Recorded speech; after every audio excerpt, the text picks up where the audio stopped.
પોરબંદરની chamber of કોમર્સની ચૂંટણીમાં કોની પેનલ જીતી, જુઓ સમગ્ર વિગત। પોરબંદર ચેમ્બર ઓફ કોમર્સના 10 કારોબારી સભ્યો માટેની ચૂંટણીમાં 579માંથી 494 મતદારોએ મતદાન કર્યું હતું, જેમાં પ્રમુખ જિગ્નેશભાઈ કારિયાની પેનલની ભવ્ય જીત થઈ છે। પોરબંદર ચેમ્બર ઓફ કોમર્સની ચૂંટણી સમિતિના અધ્યક્ષ નટુભાઈ માધવજીભાઈ ઠકરાર, જયેશભાઈ મનસુખભાઈ રાડિયા અને હેમેન્દ્રભાઈ હરકિશનભાઈ રાયમગીયાએ જણાવ્યું હતું કે ચેમ્બરના વર્ષ 2025-26 અને વર્ષ 2026-27ના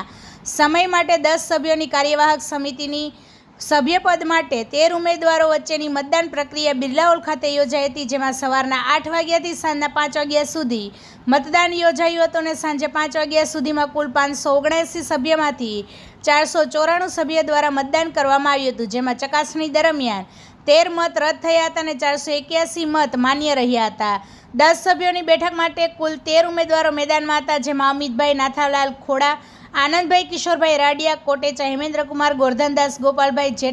જેઠાલાલભાઈ મજીઠિયા, જિગ્નેશભાઈ હિંમતલાલ કારિયા,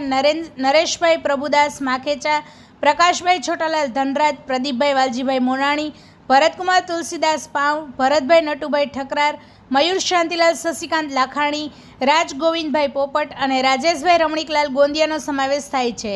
ચેમ્બરની ચૂંટણી પૂર્ણ થયા બાદ મતગણતરી કરવામાં આવી હતી, જે મોડી રાત્રિ સુધી ચાલી હતી અને મતગણતરી પૂર્ણ થતાં જિગ્નેશભાઈ કારિયાની પેનલની ભવ્ય જીત થઈ હતી।